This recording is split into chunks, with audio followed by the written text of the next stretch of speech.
councils of government, we must guard against the acquisition of unwarranted influence, whether sought or unsought, by the military-industrial complex. In Dallas, Texas, 3 shots were fired at President Kennedy's motorcade in downtown Dallas.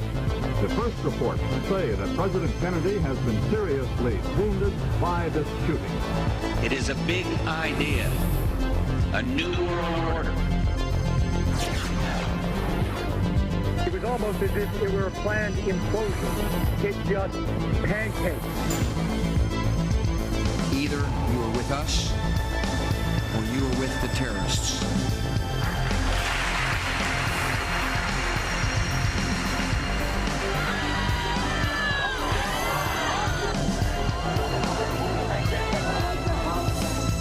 But I also believe that a lot of gun owners would agree that AK-47s belong in the hands of soldiers, not in the hands of criminals. Guns will be taken, and no one will be able to be armed. We're going to take all guns.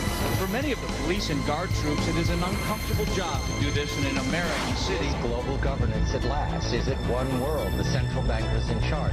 But aren't we all just living and dying for what the central banks do? As for me, give me liberty or give me death! The answer to 1984 is 1776. It's December 21st, 2012. I'm Paul Joseph Watson. This is InfoWars Nightly News. Tonight, the New York governor says gun confiscation and forced buyback is an option. Plus, CNN continues to push the redcoat-style gun ban. And Chinese pharmaceutical companies are accused of selling pills made from dead babies. The Korea Customs Service says they were made in northeastern China from babies whose bodies were chopped into small pieces and dried on stoves before being turned into powder. That's up next on the InfoWars Nightly News.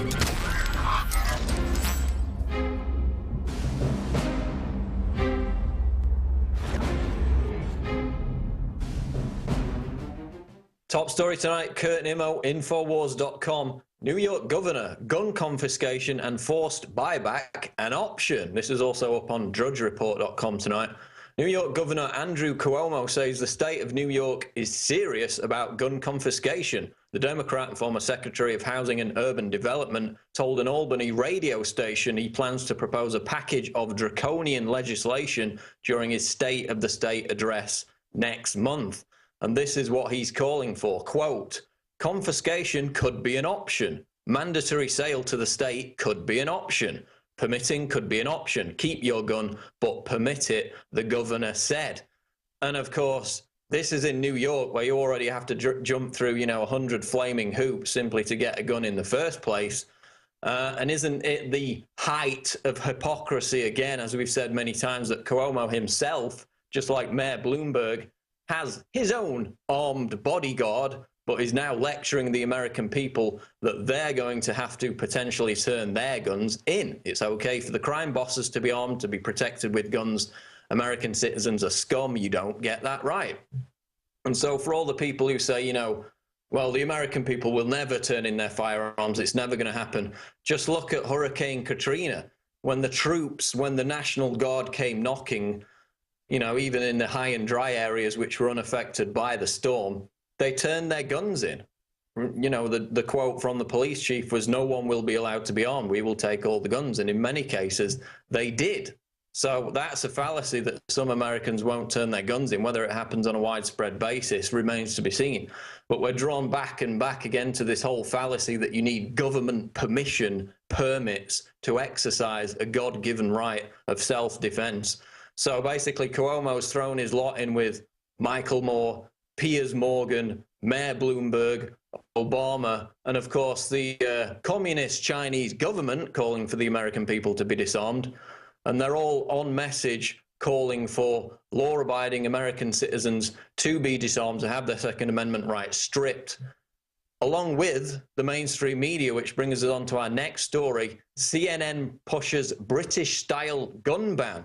A letter to President Obama written by the sister of one of the Sandy Hook school shooting victims, which called for a British-style gun ban that would restrict firearms to shooting ranges and nullify the Second Amendment, was read out live on air by CNN host Anderson Cooper.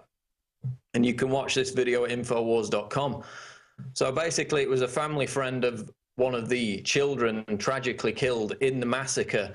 She goes on CNN, hands Anderson Cooper this letter written by the sister of 7-year-old Daniel Barden, who, of course, was tragically killed during the shooting. And, you know, it's heartfelt. It's got emotional imagery. You know, there's pictures of the memorial services in the background. And this is the letter that Anderson Cooper read out. It said, quote, "My name is Natalie Barden, and I wanted to tell the president that only police officers and the military should get guns. If people want to do it as a sport, then they can go to a shooting range and the guns would not be able to leave there." Which, of course, is ironic because it was the very fact that because only the police were armed in this area, remember it was another gun-free victim disarmament zone, a criminal-safe zone, that's the very reason why nobody could stop Adam Lanza dead in his tracks until the police showed up, by which time he'd already killed 27 people because nobody had a gun to defend the kids with. So the very thing that ensured the massacre was as deadly as it could be is being promoted by CNN with this added layer of emotional manipulation. The open appeal to eviscerate the Second Amendment and go under a British-style gun ban where you can only have your guns in the shooting club, in the shooting range. By law, they're not allowed to leave there, which, you know, never mind the guns. In Britain, the guns went decades ago. Now we're not even allowed to defend ourselves with a baseball bat or a knife, you know, in fear of being prosecuted by the criminal who's breaking into your house. So that's how it starts with the gun ban. Of course, the handgun ban, all handguns made illegal back in 1996 in Britain after another school massacre. In the 10 years that followed, gun crime doubled because it does nothing to stop crime. It only disarms law-abiding people. But Yahoo News described this letter as, quote, poignant, and said it relayed, quote, a clear and thoughtful belief that guns did not belong in the hands of most civilians. And yes, it's the fact that a gun was not in the hands of a teacher or a school official. That's the very reason itself why Lanza was able to tragically kill all those children unimpeded. So now we've got CNN openly pushing for a British-style, forget about semi-assault rifles, a full British-style gun ban, handguns, the whole shebang, all of it gone. That's what CNN's pushing for now. And on that subject again, gun grabbers call for re-education programs in public schools. This is an article by Brandon Smith out of altmarket.com. And it's a response to a Reuters piece, which I believe we featured on the show a couple of days ago, which basically called, again, not only for the assault rifles to be banned, but for the entire shebang to go, handguns and everything, complete evisceration of the Second Amendment. Quote, the answer, according to gun grabbers, is to force schools to re-educate your children to fear and disdain the very idea of gun ownership. Again, we're back to that whole idea of making even the discussion of guns taboo and something dirty, something that's said in hushed tones. Quote, this is almost the equivalent of prima nocta policy against the gun rights movement. Essentially, the Reuters author's philosophy is to breed us out, taking away our ability to pass on our Second Amendment principle to our children through propaganda conditioning instead of trying to fight us head on. And it's a rebuttal to this Reuters piece, which states, quote, this is what they're calling for. If we can link federal funds to mandatory standardized testing, then we can certainly do the same for gun control education. So, of course, remember Eric Holder's quote from back in 1995, we must brainwash people on guns. That's precisely now what's being advocated at the school level. And, of course, all this is necessary for the gun grabbers because the majority of American citizens, despite what you've seen over the course of the past week, do not support gun control. Even in the very first few days after the Sandy Hook massacre, a Gallup poll found that more Americans wanted to arm teachers and school officials than those that wanted to ban semi-assault weapons. So more Americans support arming the teachers than banning the guns. And that was in the very first few days after the tragedy, when the propaganda was at its most intense. So basically, this is an attempt, on behalf of the authoritarians, the mainstream media, to bluff this consensus into reality that Americans want gun control, that they want to hand in their guns. We saw the scenes about, the gun buyback programs and all that kind of stuff. But it's failing. Gun shows are better attended than ever in the past week. They're overflowing. Gun sales, which are already through the roof, are just gone completely insane. Walmart selling out of guns. Brownells just announced that they've sold 3 years worth of magazines in 3 days. So the propaganda, the myth that law-abiding citizens handing in their guns prevents school massacres, which is what they're trying to push, has completely failed. There's a stampede of people who want to protect themselves against criminals, against shooters, against killers, before the government tries to strip that right away. Moving on to global news now. Syria rebels fire warning shots at airliner at Aleppo airport. This is out of Reuters. Syrian rebels fired warning shots at an airliner preparing to take off from Aleppo airport in the first direct attack on a civilian flight since the uprising in Syria began 21 months ago, a rebel commander said on Friday. The commander, who gave his name only as Khaldoon, told Reuters via Skype that snipers from his brigade had hit the wheels of a Syrian Airways flight RB201 on Thursday. Those were warning shots, he said, adding that the plane had been unable to take off. Quote, "We wanted to send a message to the regime that all their planes, military and civilian, are within our reach."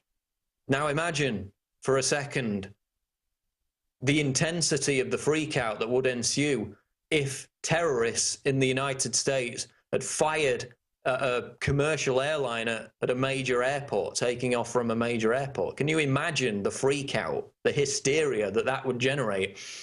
But it happens to a major commercial airliner in Damascus, and it's barely even a news story. Nobody's even talking about this.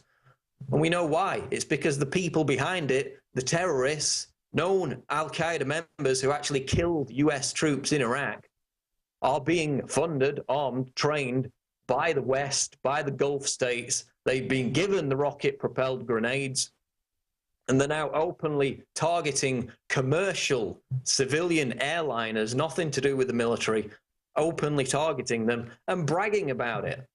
Remember how Alex said, I believe a couple of weeks ago, the rebels, of course, most of whom aren't even Syrian, would start targeting commercial airliners. That's exactly what they're now doing. But it's a good thing, you see, because they're not terrorists. They only chop off people's heads, burn the American flag, swear to impose Sharia law across the whole world, swear to fly the Al-Qaeda flag over the White House while chanting Allah Akbar. But they're not terrorists. They're freedom fighters overthrowing a dictatorial regime, a regime that coincidentally killed absolutely none of its own citizens in the first 10 years of its reign, but suddenly started doing so when insurgents from Libya, Qatar, Turkey, and Saudi Arabia started flooding in, of course, with the aid of the CIA, as the New York Times reported. That's when the killing began. Is there a coincidence in there somewhere? But Reuters had a justification for terrorists firing at commercial airliners. Of course, they had their justification. It's the claim that the civilian airliner is carrying military weapons, which of course we found out back a few months ago when Turkey intercepted Syrian planes on 2 separate occasions under the justification that they were being used to transport weapons. For a few days, they claimed they were investigating what was on the plane. Turned out absolutely nothing. No military weapons were found whatsoever, but they had found apparently sophisticated military communication equipment, which turned out to be people's mobile phones. So again, absolutely nothing. They're not transporting weapons on civilian airliners. They're just doing it on the military ones. But now the Obama-backed, NATO-backed terrorists are trying to shoot down commercial airliners full of innocent people, paid for with hundreds of millions of your taxpayer dollars, and it barely makes the news. It's a 6-paragraph article in Reuters, which barely anybody knows about. Massive story. You're not going to see it on the news because we're funding the terrorists behind all this. Moving on, this is Lisa Garber out of naturalsociety.com. Chinese pharma companies accused of selling pills made from dead babies. A South Korean SBS TV documentary accused Chinese pharmaceutical companies of selling, quote, stamina pills that contain ground-up dead babies. The report claims that certain hospitals and abortion clinics sell baby corpses to the companies, who then use their bodies to grind up their stamina pill ingredients. The team ran a DNA test and found that the pills were 99.7% human. They were even able to tell the gender of the baby. Let's go to this clip. South Korea reports seizing thousands of smuggled drug capsules containing an unusual added ingredient, the powdered flesh from dead babies. Some people believe they can cure disease. The Korea Customs Service says they were made in northeastern China from babies whose bodies were chopped into small pieces and dried on stoves before being turned into powder. So basically the Chinese medical system is handing over the corpses of these stillborn and aborted babies. And of course, the system of forced abortion in China is enforced by, you know, gangs of thugs literally kidnapping women off the streets, driving them to the hospital, forcing to have their babies chemically boiled within the womb and destroyed. So they're getting these aborted babies, because we've had stories in the past about, you know, aborted fetus just thrown in a bucket and shoved in the corner of the room. They've also got what they call dying rooms, which are babies that are left abandoned by the parents. They just chuck them in a room, leave them to dehydrate and starve to death with no care whatsoever. This is the glorious communist system. So they're getting all these babies' corpses, all these fetuses, sending them to pharmaceutical companies who are literally just burning them, grinding them up, putting them in pills, selling them on the foreign market. It's absolutely sick, disgusting. But is it, you know, really any surprise from a country that still kills tigers so they can use the mythical tiger penis in their traditional medicine? I mean, this is not the first we've heard of this kind of thing, but now it's escalated even further, where they're doing it with dead babies. Quote, the Daily Mail says the Chinese officials likely know about the trade and have attempted interrupting it, but ethnic Koreans from China smuggling the capsules to South Korea were thwarting their efforts. But of course, the real scandal here, which is ignored, is the fact that a plethora of Western companies are using cells derived from aborted fetuses to develop their products, mainly cosmetic items. Of course, we covered the Pepsi story here a few months ago, but also Neuralstem, Reneuron, Merck, GlaxoSmithKline, Cenomix Limited, and Neocutis Incorporated. All these companies and more besides use cells from aborted fetuses in their products. So it's not just coming out of China, it's coming out of major pharmaceutical and cosmetic companies here in the West. And after coming to that understanding that they're using dead babies, fetuses ground up in their products, would you be really comfortable in buying and using them? Moving on, CBS Baltimore reports some thought massive power outage in Annapolis marked end of the world. And that's right, we've reached the end of the Mayan calendar and we're all still here. We're alive, we're going, it's December 21st, 2012. Nobody's dead. Planet X didn't come and kill us. There were no massive tsunamis, no massive pole shifts. We're all still here. Everything's fine. As we said all along, it was a massive distraction, and thank God it's finally over. A massive power outage in Annapolis still has many people talking Friday morning. That's because it created a light show across the sky. Some were wondering, is it the end of the world? So basically this transformer malfunctioned. It created a light show in the sky. Power was cut across the region.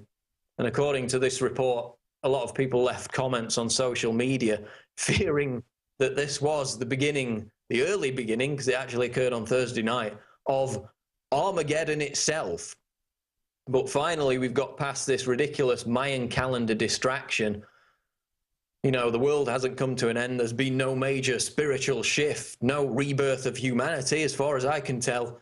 It feels pretty much the same as it did yesterday, which is not to say, you know, that the world as we know it is not coming to an end. It just seems to be doing so at a very much more gradual fashion, which is, you know, precisely the point, because the very real environmental, sociological, economic threats to life as we know it, things like genetic engineering, chemtrails, you know, unstable nuclear power plants, the fact that 43% of the children in Fukushima have thyroid abnormalities, the financial meltdown, the increasing erosion of morality and basic decency in developed countries, the increasing degeneracy of pop culture, and of course the evisceration of our rights with the Second Amendment in key focus this week. So all these things are very real and immediate threats, yet none of them are the subject of salacious, you know, Discovery Channel specials and endless media gossip, because they actually exist. They're real threats that we all face. And they're not the distraction that the 2012 doomsday prophecies, which thankfully for now are over, have proven to be. Quote of the day tonight on InfoWars Nightly News comes from William Butler Yeats. He said, quote, "Education is not the filling of a pail, but the lighting of a fire." So a lesson there for all the gun grabbers who are now advocating indoctrination of school kids against gun rights at the educational level. Just want to remind you to subscribe at prisonplanet.tv. Just been redesigned. It's all slick, fresh and new. The $39.95 price for the Christmas season is in effect. You can get 12 months for the lower price. It supports everything we do, keeps us going, and it's prisonplanet.tv. That's going to wrap it up for the news here tonight on the show. Stay tuned, though. After the break, Aaron Dykes interviews Charlotte Iserby, author of Deliberate Dumbing Down of America. Stay tuned. And now, a special Christmas message from the Federal Reserve. This Christmas, the Federal Reserve would like to wish all of our slaves a very merry quantitative easing 4. Our current chair, Ben Bernanke, has perfected the art of giving money to foreign banks for many years, as seen in this rare home movie. Ben is currently giving these banks $85 billion per month. Excellent work, Ben. Once again, this is the Federal Reserve wishing you and yours a very merry quantitative easing 4, and we hope to destroy your economy in the new year. Recently, the Harvard School of Health looked at more than a dozen scientific studies concerning fluoride and confirmed what countless other scientists have been documenting for decades. Sodium fluoride in the body reduces IQ and increases cancers. You see, the aluminum industry and the fertilizer industries would have to pay to store all the toxic waste they produce, but instead they get our counties and cities to pay to put the poison in our water. It's not just fluoride we're getting, but lead, mercury, arsenic, the list goes on. And a lot of this toxic waste comes from China. Unfortunately, fluoride and its derivatives are only one of hundreds of toxins being added to our drinking water. We're battling the globalists on so many fronts. Health is an area where we can all take control of our lives, and it all starts with that basic building block of water. It is time to purify our family's water. The ProPure filtration system with added fluoride filters is the best system from my research to protect you and your family. InfoWarsStore.com already has the lowest prices on ProPure water filtration. But until December 10th, we are going to offer 15% off the already lowest price. I know what I'm giving my family this Christmas. ProPure. Go to InfoWarsStore.com and get 15% off the already lowest price out there with the code WATER15. WATER15, and you get 15% off at InfoWarsStore.com.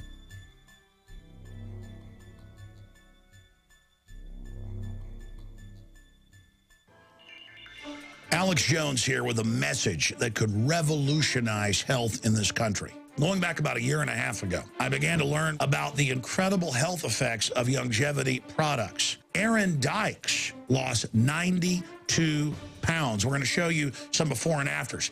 Aaron, break down what happened, your story. I've worked really hard with diet and exercise to try to lose weight, but I just didn't get the results. It just didn't happen. Then I saw what you were doing with InfoWarsTeam.com.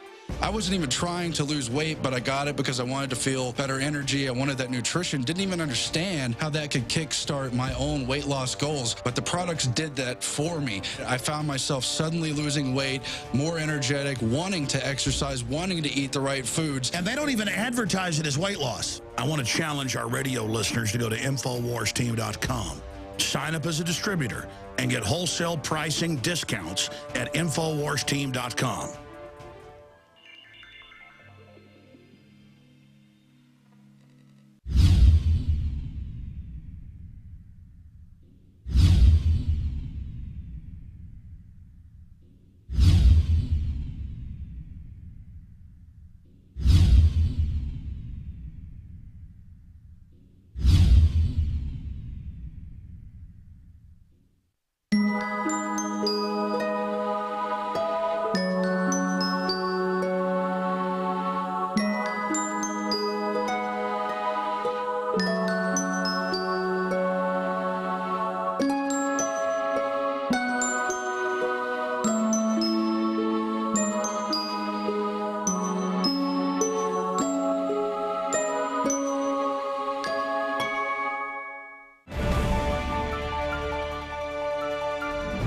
And we're back on the InfoWars Nightly News. I want to thank Paul Watson for doing the news segment.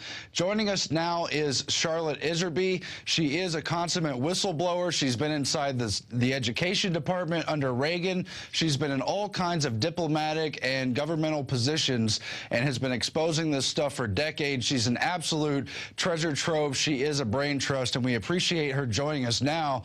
And among the discussions we're going to have is what went wrong with the shooter in Newtown, Connecticut, as well as what's going on with our schools in general and how they're changing us into a planned and controlled society. Charlotte Iserby, thank you very much for joining us. Thank you, Aaron. It's always a pleasure to be on, and we've got a bit to discuss tonight, awfully important things to discuss. One doesn't know where to start, but I guess we're going to start with the tragedy in Newtown, Connecticut. Well, it's on everyone's mind, and of course everyone knows how horrible this is. Children being shot down and anyone being shot inside a school is enough to horrify you. The problem is, where do we look for solutions? What are the real causes of this? Where do we need to address our society? How do we change things? They say it's gun control. Doesn't really make sense because guns have been around for hundreds of years, and it's the mind, it's the intent of the person. What kind of people are we creating in society? Well, absolutely. We've got to get at the crux of the issue, and there's a very, this isn't just for Catholics. It happens to be a quote, which was, are you there? We're okay? Yes, we're live streaming now. It's a quote from Pope Benedict recently, and it really does. It really goes together with the article that I wrote on Columbine in 1999. And I understand you're going to put it up there, but I could read. Yeah, I think we have that on screen, and I guess your title was Creating a Shooter, and it gets into the same stuff with this shooter, with the Columbine shooters. So go ahead and talk about that article, please. Well, yes. Now, my article, I'm going to read from it, says, not only should Americans point the finger at violent television as a reason for copycat violence. This is the article I wrote that was in Education Week, 1999, after Columbine. They should examine the effects of computers and computer games on the human brain. I am no expert, but the computer is an operant conditioning machine, and no less than the late Harvard professor Skinner, the father of operant conditioning, referred to it as his box. Operant conditioning bypasses the brain, very important, with all the important functions which distinguish man from an animal: memory, conscience, imagination, insight, and intuition. Functions by which human beings know absolutes and truths and are able to know God. Use of computer programming, simulation, virtual reality to train individuals to fly an airplane, perform surgery, etc., serve a very useful purpose. On the other hand, the same simulation, virtual reality, computer war game videos, which allow the individuals to engage in killing in a bloody and violent atmosphere, played over and over again, desensitize the individual to the evil act of killing, whereby the individual, as a programmed robot, finds it increasingly easy to carry this distorted vision of reality outside into other areas of his life, such as a school building or playground. If that individual happens to be full of hatred, it doesn't take much imagination to figure out what programmed action he or she may take in order to vent that hatred and frustration. That's just part of my quote. Now, someone sent this through to me. This is from Pope Benedict, interestingly enough, recent, I think. He said, today's culture, characterized, among other things, by a utilitarian individualism and technocratic economics, tends not to value the person who is conceived of as a fluid being with no permanent substance. Paradoxically, man today often seems to be an isolated being because he is indifferent to the constitutive relationship of his being, which is the root of all his other relationships, his relationship with God. The human being today is considered mainly in a biological perspective, or as human capital, and I want to get into that, a resource, part of a productive and financial mechanism that towers over him. That's Pope Benedict. And that last part about human capital, I'm going to connect that with the school choice agenda. Okay? Right, but there's all kinds of important factors in there talking about violence and why do we see these school shooters. Of course, we know things like psychotropic drugs being prescribed to people with issues weighs into it, but you mentioned operant conditioning. Some people may not be familiar with that. That's B.F. Skinner, who used animal training and the computer simulations to program scheduled rewards. They don't have to be every time you perform a task, but there's a continuation of rewards, and we see this in violent movies and violent games alike, where the act of killing, the simulated act of killing itself is a reoccurring award, and things like kill counts come up in movies, and things like points and special things, special items you get in video games are these scheduled rewards, and they get people used to repeatedly not only witnessing but participating in these simulated acts of violence. And furthermore, in the media, we see them always rewarding these shooters. You become famous if you're a school killer. That's kind of its own simulated reward. That's just some of my take on the issue. What's your response to that, Charlotte? Well, yeah, I mean, it's very, very eloquent. I couldn't agree more with you. And I think that parents don't realize now that, and I didn't until yesterday, to this extent. Yesterday, I met this young gal, about 20 years old, who's won a great favorite of everybody on the East Coast as an activist, marvelous gal. She met Alex down in Chantilly, and she told me, she's 20, that her brothers are in middle school in Maine somewhere, and that they're giving them these tokens with dollar amounts on them.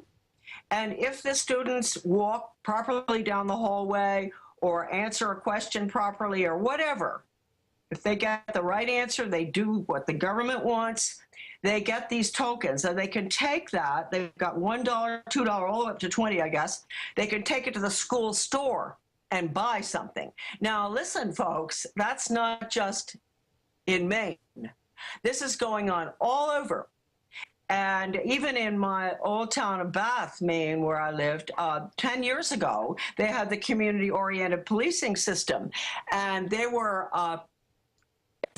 if someone did a good deed on the street for an old lady or something, the police would come up and would give them a medal for doing a good deed. Now, the police were making the decision on what's a good deed or not.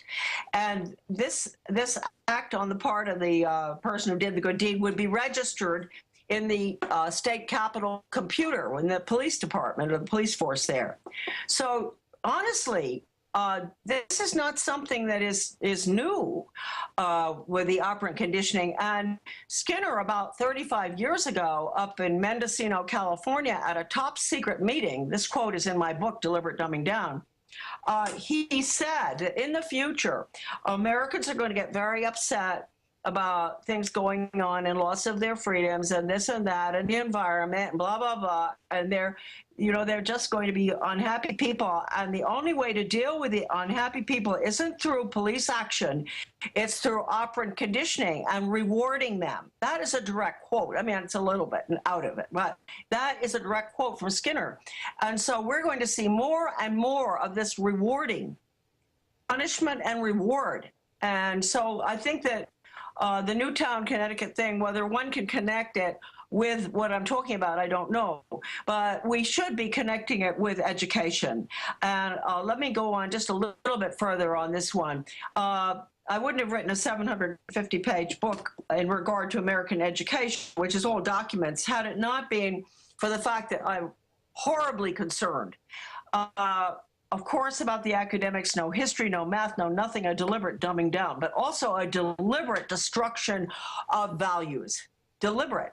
And I know that, and many of us saw this going on in the 60s, 70s, 80s, 90s still, with values clarification, death ed, all these rotten programs. But people could say, oh, Charlotte, that's just your opinion. But there is an entry in my book, The Deliberate Dumbing Down of America, which is a free download. People can go there, download the whole thing.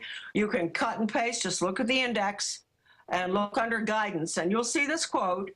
The quote says, it was in the Guidance Counselor's Journal, a special edition on death education that they had in the mid-70s.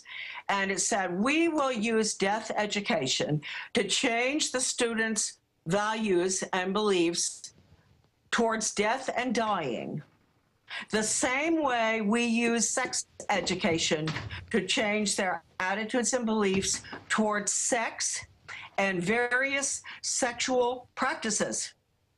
Now, that is an important quote for parents and anybody out there to listen to, because that is an admission that all those programs that had education hanging off the end of them, bullying education, sex education, drug education, health education, those programs were geared to change our children's values from those taught in the home and in the church. That was the purpose. So let's look at Newtown. Let's look at any public school in America right now. Why do we have these problems? Well, yes, they're bored because there's not enough academics going on, but they've also had their value system completely screwed around. And some children have survived it, God bless them, but many haven't. And are the young people we're looking at who perhaps were involved in this horrible tragedy, were they the victims of 12 years of this kind of education, which ultimately they're now going to school in virtual prisons? How can they stand it? It's like a prison. They can't even order the food that they want. They're tracked everywhere. They've got police around the corner. I could go on and on and on. Now, I personally think I'd rather be in a prison. But it's gotten to such a bad point because they deliberately created that. I mean, I'm not kidding you with those horrible programs. There's something on my son's website, AmericanDeception.com, and you have to look under pace setters. Pace setters. It's about a 3-inch Bible out of the United States Office of Education that was published in 1969. And it has all of these programs I'm talking about. I'm not kidding you. This is the truth. There wasn't one single, I managed to get a copy of it. It's impossible to get a copy of this, but it's on my son's website, every page. And that's AmericanDeception.com, right? Yes, there isn't one single, well, maybe I'm wrong. I'm not going to be that, positive about it. But those programs were designed to not only change the children's values and attitudes, everything's okay, lying's okay, stealing's okay. You know, it depends on the situational ethics. Abortion's okay, everything. And it wasn't just for the children. It wasn't just for the students that this horrible big manual was funded by the federal government out of the Elementary and Secondary Education Act. It was for the teachers, too. They had to go through the most horrible retraining over periods of years and years. So what we're looking at now in the public school system is a direct result. There's no way we could have gotten to where we are without what they did and with our tax money. There is absolutely no way. Now, then we move into what are you going to do about it? And of course, I understand the parents, they'll accept anything now. They'll accept poison under the label of school choice. And they do. Because school choice is poison. Because school choice is the same as the public education system. Now, I know where you're going with this, and here's what I want to say in summary. Everything we're talking about, death education, sex education, all these topics are, of course, very important parts of life. But what they've done is taken the real culture that's developed over hundreds and thousands of years, been passed down through the tribal systems, and they've counterfeited it and tried to program us in these school functions. Why? For what? So we can have molded, prescripted roles in this planned society, and that's what they're shaping us all towards. They've devalued the individual, and it's no wonder that people, especially on the fringes of that planned society, feel incredibly put aside by that, feel they have no value, so they seek attention. They seek a reward system, whether it's positive or negative. Doesn't really matter as long as it's a, quote, reward, a recognition of their behavior. And so as we move to that, they're trying to program, you're getting into school choice, they're trying to program us for jobs, for specific roles. It's no longer the economy that was built up from 1776 from free enterprise. They're going to assign you jobs as they ship most of the manufacturing overseas to China and other unregulated areas under NAFTA, under GATT, under World Trade Organization treaties. And our whole country is being swept into this system. The whole thing is horrible. And you're right, a central pillar is there in the education system. Oh, absolutely. And I call it, you know, I always had my 7-pronged fork to show how the devil has created this problem. And, you know, gradualism, semantic deception, big money and all that, that's on the internet too, 7-pronged fork. I call this the three-legged stool. The three-legged stool is basically our wonderful Republican form of government, which calls for, it's the representative form of government where we elect officials. We have a free market system, free enterprise, and we have the right through private education to have the religious beliefs that we want and to have a better academic education. So with school choice, it's very, very deceptive. School choice, which, by the way, this should be enough. You know, if the lights went out right now, Aaron, which it looked like they did right here, we wouldn't have to talk anymore. I'm just going to tell you something. Why is it that the Council on Foreign Relations, the Neoconservative Heritage Foundation, and all its affiliates, which I call Trotskyites. Because they are. Yeah, and the Heritage, the Trotskyites, and this three-legged stool. And what else do I? The charter schools. That's what they're going after. We've got the CFR, Obama, and the Heritage Foundation supporting school choice. Now, you've got to ask yourself, how on earth why are the conservatives all of a sudden, phony conservatives, I guess, supporting something that the Council on Foreign Relations, the big globalist outfit, supports? Or that Arne Duncan, the Secretary of Education under Obama, supports? What's going on here? I don't understand it. They're putting in the planned economy. The planned economy will come through the charter schools. The charter schools do not have elected boards, but they're funded with tax money. That's taxation without representation. They've been on the drawing board for many years. They have them in Russia. They are set up for workforce training. And so they needed that. They needed a type of education that is funded by the federal government, just like public, same as public education. The only difference is they don't have elected officials. The Soviet system doesn't have elected officials. It has councils, unelected councils. So with charter schools, that will be the snowball waiting to be knocked off the top of the mountain, bringing our whole elective system down. Now, I hope I'm wrong. You know me, I always sort of think ahead a bit. But if we accept unelected boards running the largest, after defense, segment of our economy, education, decisions being made by the corporations and the government schools, this is charter schools, folks, without elected officials. If we allow that section of the economy to be taken over Soviet style, council system of government, regional government is communism. If we allow that, that's the beginning of the loss of our right to vote. So that's one. Charter schools, again, we're going to lose our free economy, our free market economy. This was called for back in 1934 by the Carnegie Corporation in Conclusions and Recommendations. You guys have seen that little blue book, right? Right. You know, yeah, and we discussed it when we came up to interview you also in Maine. Back there in 1934, Carnegie called for using the schools to change America from a free market system to a planned economy. All right, so that's charter schools. And then once we lose our whole private education system, because we will, because the private schools that refuse to take the money, the tax money, will not be able to compete. They'll go out of business. Homeschoolers won't be able to. They're the last one. I always say that's the last door for the totalitarians to knock down, huh? So there will be no competition, because the private schools that accept this money that comes under the Heritage Foundation, Obama Council on Foreign Relations School Choice, they will be totally controlled by the federal government. Now, let me explain. I really do know how this works.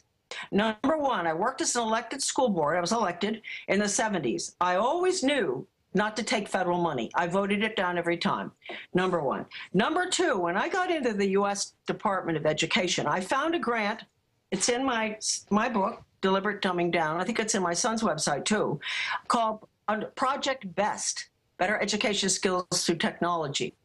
I looked at that, and I was very upset about putting this federally developed software for the computer into every state. That really bothered me. And actually, I leaked that document and I was fired. Remember that, too.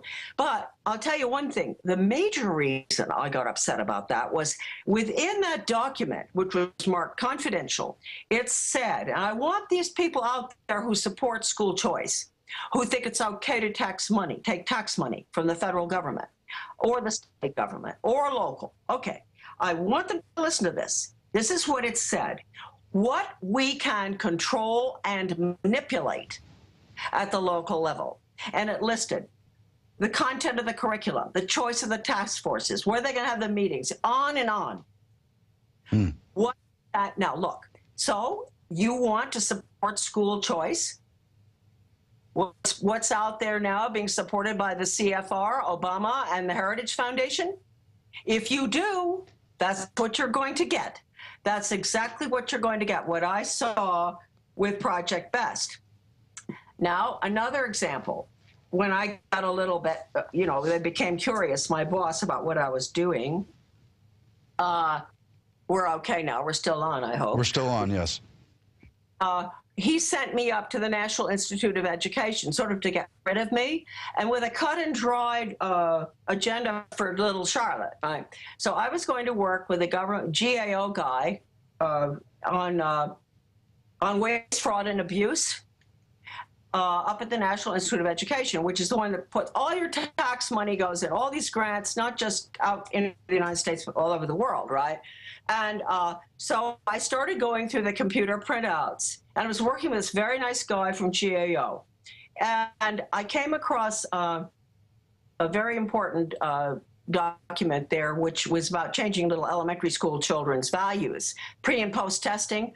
And I showed it to him, and I said, I really this is not just waste, fraud, and abuse, you know, monetarily speaking, but this is horrible. And I showed it to him, and he agreed. He said, this is absolutely horrible. I said, can I spend some time here, more time? He said, you can have as much time as you want. So then I got into looking at the grants and contracts from the standpoint, not just of the values destruction, but what was it the government, how did they handle these grants and contracts? Well, okay. The recipient, say the public school, the private school out there that's going to take the federal money because everybody's all on board, like CFR, Heritage, and Obama. That school is going to be required to submit quarterly reports on how it's spending its money. My job was to make sure that all of these entities, universities, schools, et cetera, were submitting their quarterly reports. And if I found in any of those reports that they were doing anything contrary to the regulations, the federal regulations, the money was cut. Now, I want people to listen to me on this because this federal funding thing, there's no way we can accept school choice and have private education exist in this country. Now, if they want to look at the condition of France right now, France went through this 30, 40 years ago under Mitterrand.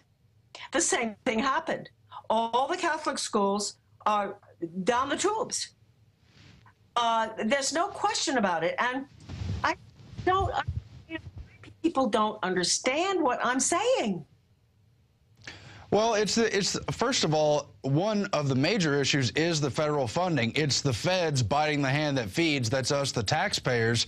But secondarily, it's reverse of that. It's the hand that feeds biting back, where we give them the dollars and they take away our independence. They take away our ability to determine our own lives. And we're handed down this centralized decision-making platform. And it's no wonder it gets undermined. I'm sure plenty of the people appointed to these unelected boards perhaps originally start with good intentions, but people don't have the discernment, they don't have the time to get into the issue, and they believe these recommendations worded with nice, lofty words have the best intentions as well when they don't.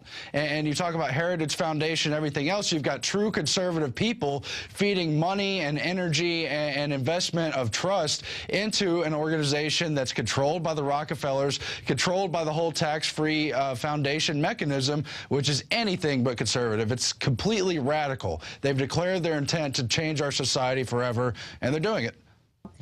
You have to go back to 1965, sort of, with the Elementary and Secondary Education Act. Never forget Carnegie in 1934 calling for exactly what's going in right now. And don't forget, the top globalists want that, and the only way they can get that is through school choice, where they will lock up everybody. They have to have everybody in the planned economy, which is global too. They have to have everybody. And that's the only way to get everybody, is if you have the complete education system, including homeschoolers.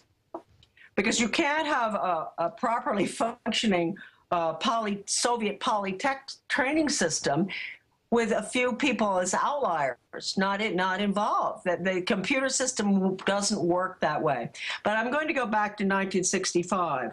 From that time on to 1980, I think all of us remember, I mean, a lot of your people weren't even born then, but this was when we had true conservatism in this country, and we fought all of these values-destroying programs that came out of the Elementary and Secondary Education Act. And you know, we were successful. Sometimes I think more so than we realize. I believe we were meant to go down this country 20 years ago. That's my feeling. And I believe we were more successful than we knew.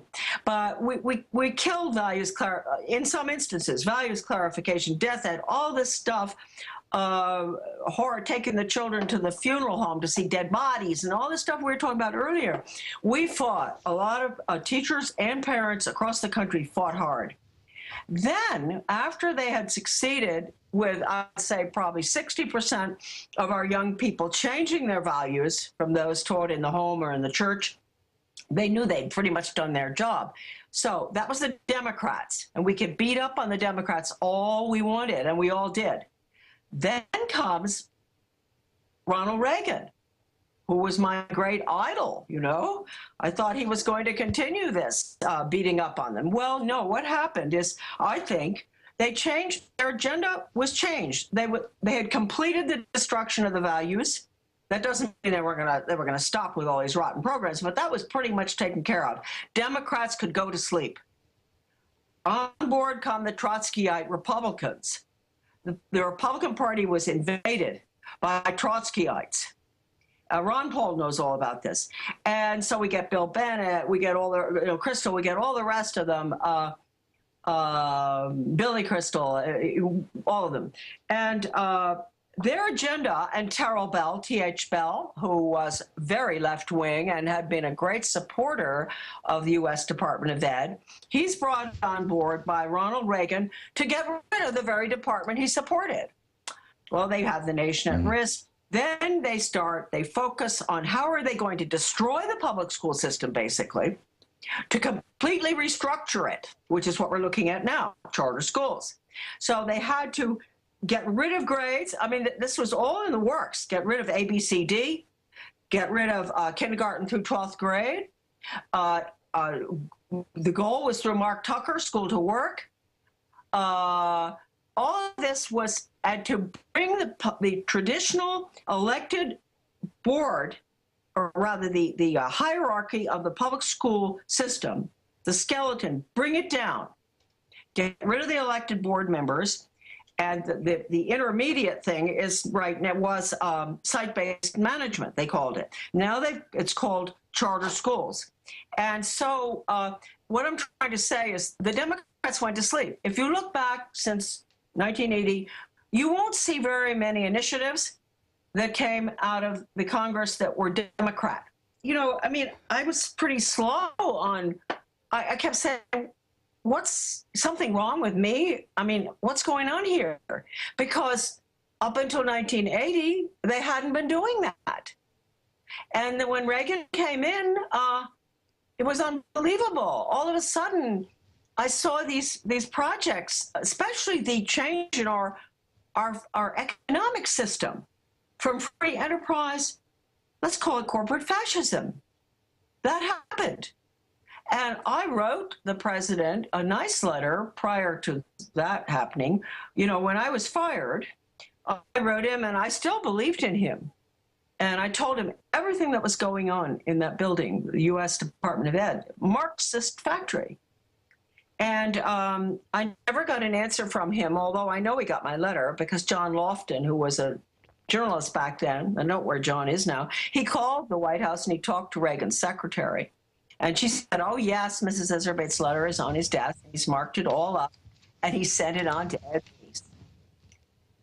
Well, he sent it on to Ed Meese. So anyway, this is what they were involved in, changing our form of government, and economic system. But let's take a look at who drafted NAFTA. Who drafted the North American Free Trade Agreement?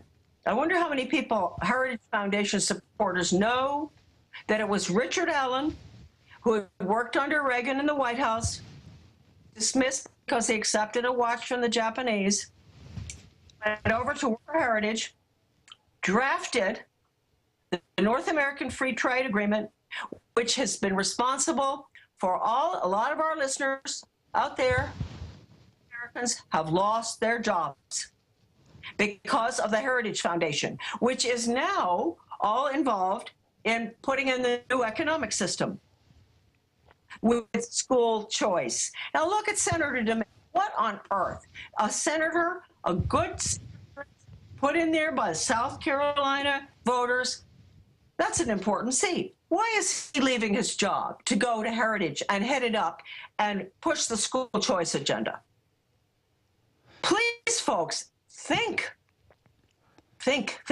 Well, there's so many important issues in what you're saying, but trying to break it down, we're talking about a basic pattern of deception. If they came with a frontal assault and said, we're going to destroy and undermine your system, people would see through it. They'd immediately fight back. But by splitting the opposition and saying that, an actual enemy is really your leader, your shepherd, it's a wolf in sheep's clothing deception, the exact pattern modeled by the Fabian socialists who introduced us to a controlled society through gradual incrementalism of a communist system.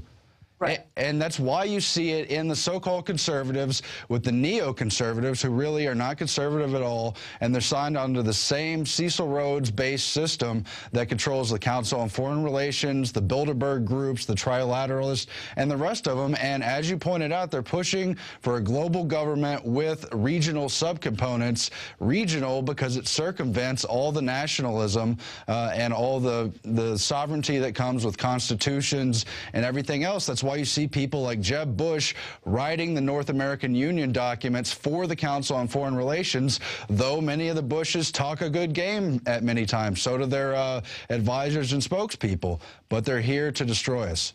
Well, yes, and I feel particularly affected by it here in Maine, and our citizens, if they knew what Jeb Bush has done here. I mean, he's got that education consultant that has come up to Maine, and they're giving, because Maine has fought, held out for a long time on charter schools. We didn't want it. So Jeb Bush moved in here with, what's her name, Levesque, and with sample legislation, and they worked very hard through the Maine Heritage Foundation, which actually was responsible for selecting our new commissioner, Stephen Bowen, and it was through Jeb Bush and this whole outfit, including Governor Hunt, who must be 90 years old now, who is about as far left as you can get.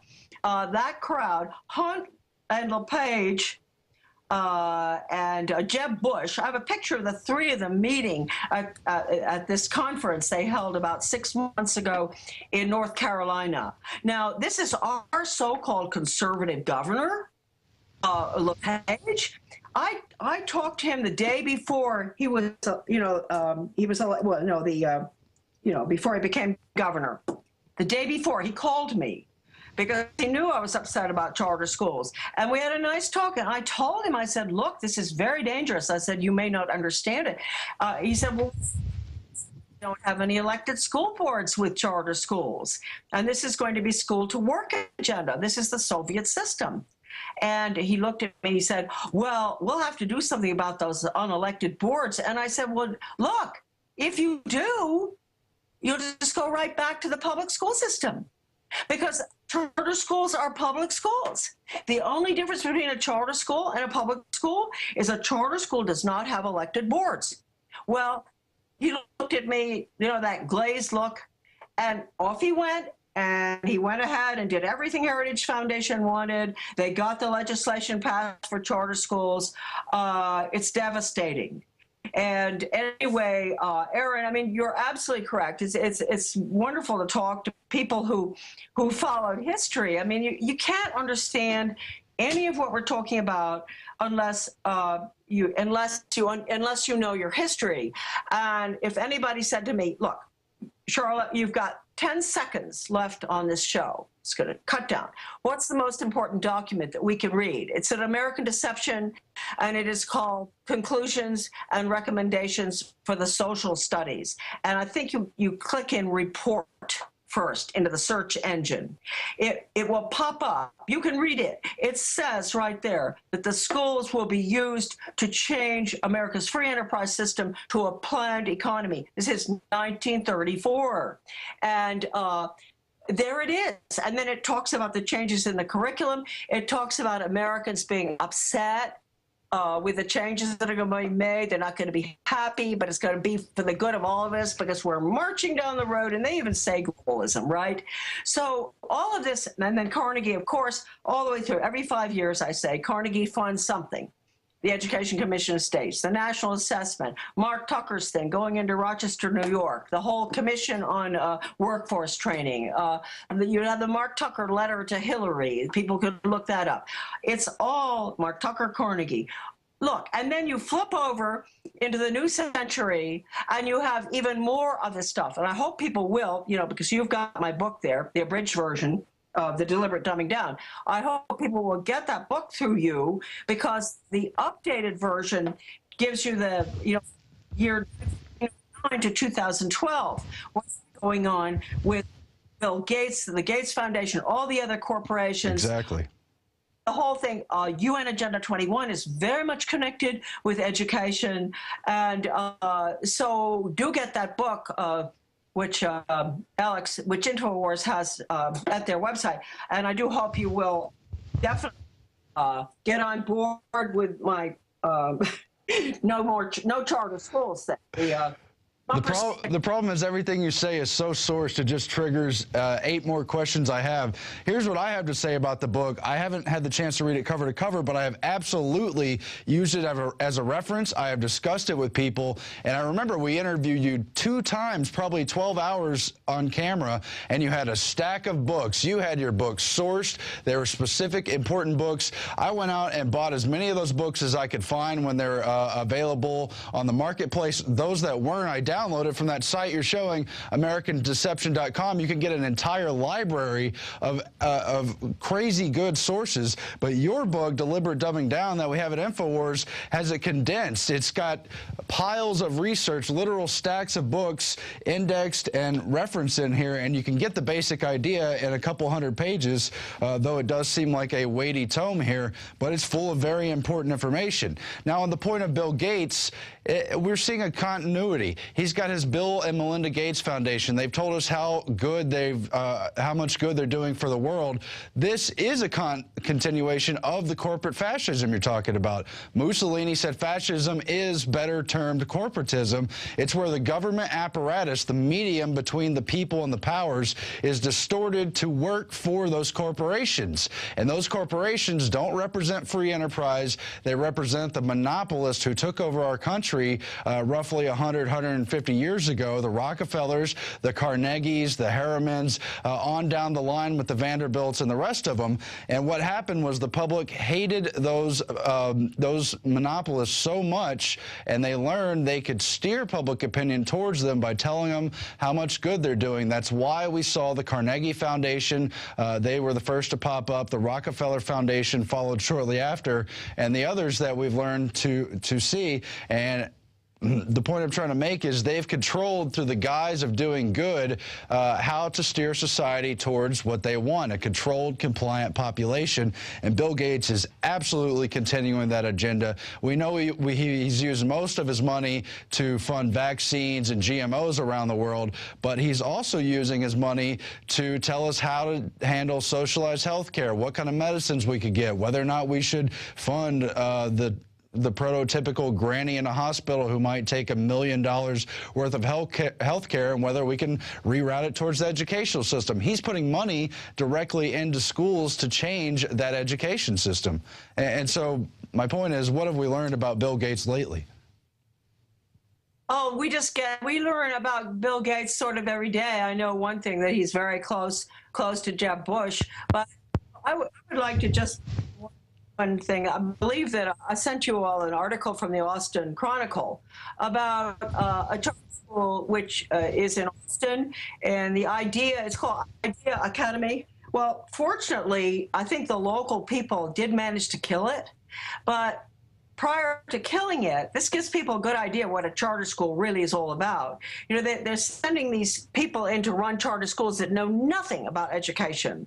They know a lot about computers, they know a lot about systems management, and they know a lot about control, and they know a lot about workforce training. But they come in, and computers, and they went into that school, which I understand from my friend who sent me the article.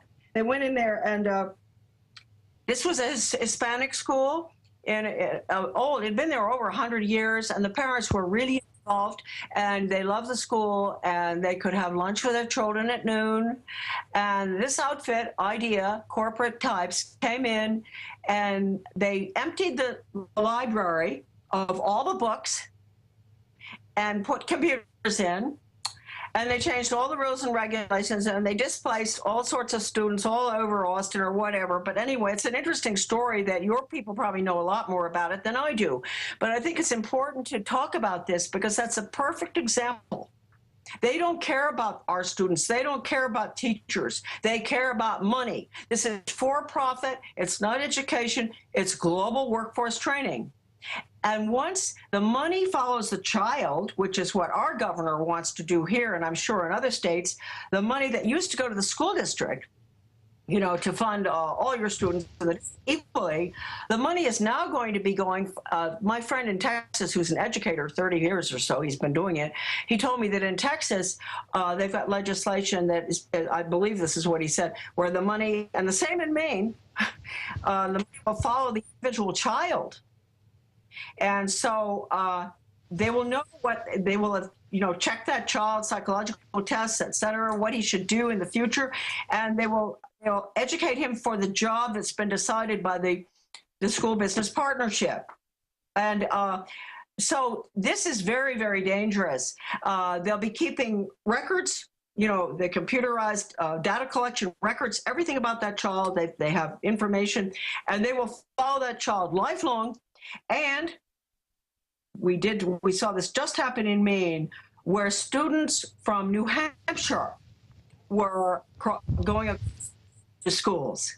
Now, I remember, how on earth can that work unless you have the money following the child? Otherwise, how is the school budget going to be broken down so that you've got, this is total regionalism, which is communism, by the way, and, you know, a communist writer for the Daily World admitted that. I've got that article. It's in my book.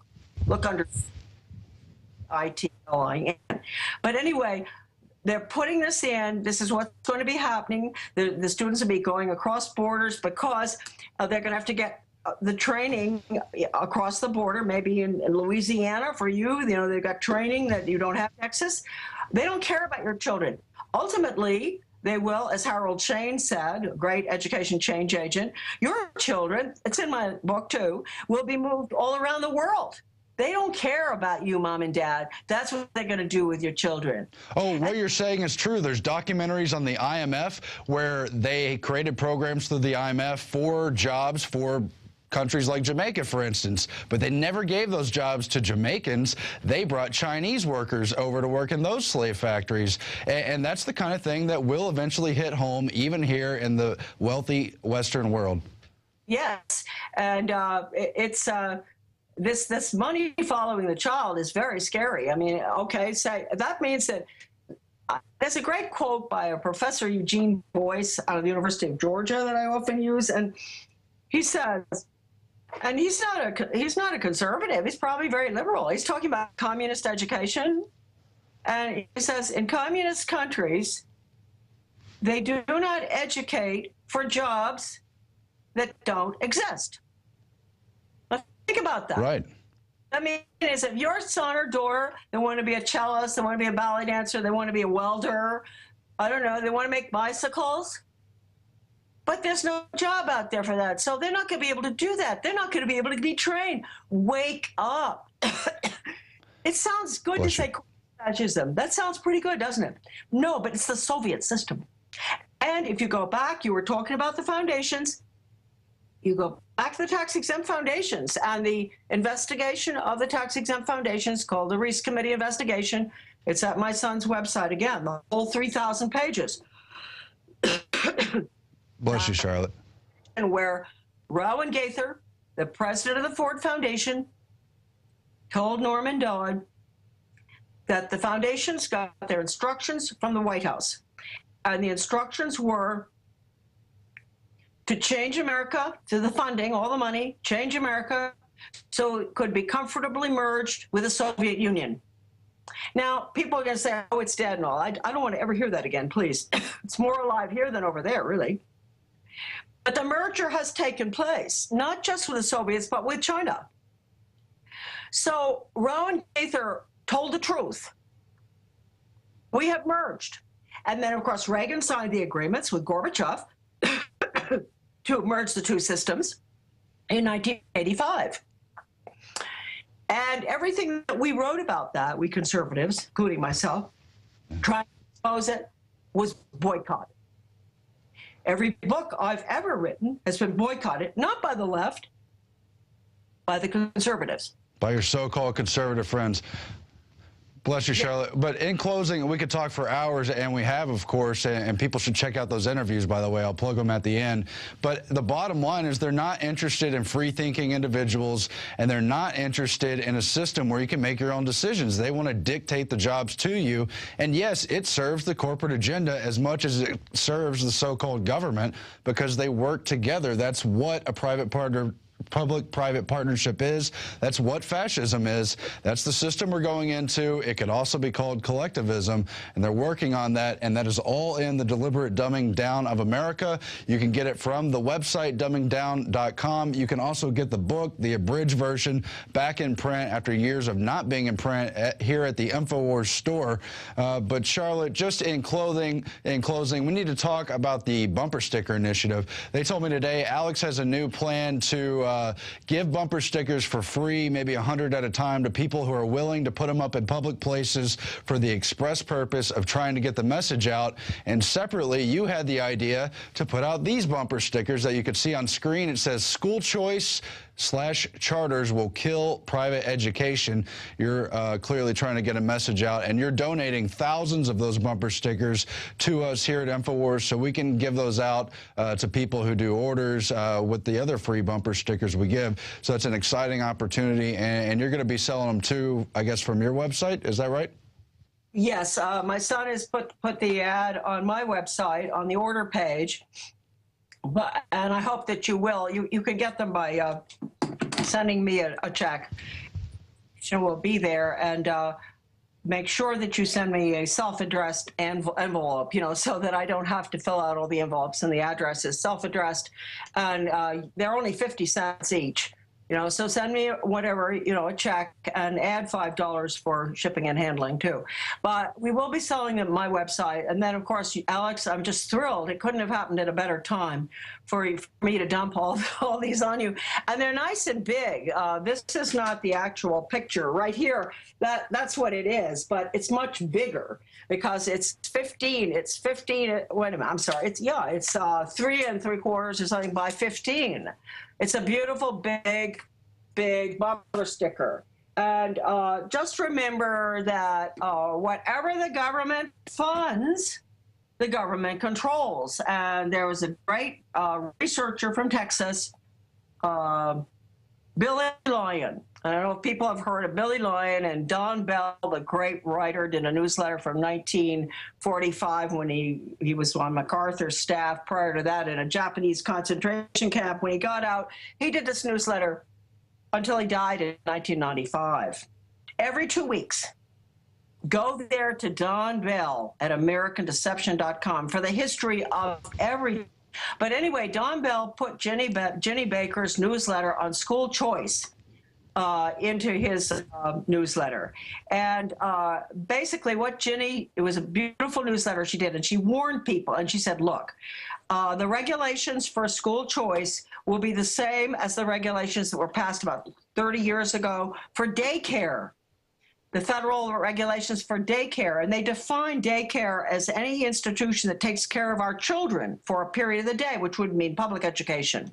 And it said right there that all of the regulations and requirements of the federal government had to be accepted and carried out. Otherwise, they lose the money. So I want people to know that it's not just my opinion. Comes with strings, and then you're a puppet. Sorry to interrupt. Legislation is there. If you look up Billy Lyon in the index of deliberate dumbing down, you'll find that. It's a great article she did on choice, charter schools and all. And anyway, I'm not kidding. I wish this weren't true. The situation has become so drastic in the public schools on purpose, as I hope you believe me. They did it. It's horrible. Even if we weren't getting school choice out of it, this horrible school choice, which is no choice. But even if we weren't, look what they did to our children from 1965 to now. And the poor kids, they're being blamed. And the record speaks for itself. It's the parents who should be blamed, who didn't catch on, who didn't help us fight this. Teachers shouldn't even be blamed. They've gone through the most horrible retraining teachers. Now, you're going to get later on, we've got this 4-disc project, which covers all the videotaping and written documentation as a result of a major conference that was held up here in Maine last August. And you're putting all that stuff out on DVD, and I know you're going to join Alex later to talk about it, and I believe we're going to make it available here. I'm really looking forward to seeing that. We're going to have to close with you right there, but we appreciate you joining us, Charlotte.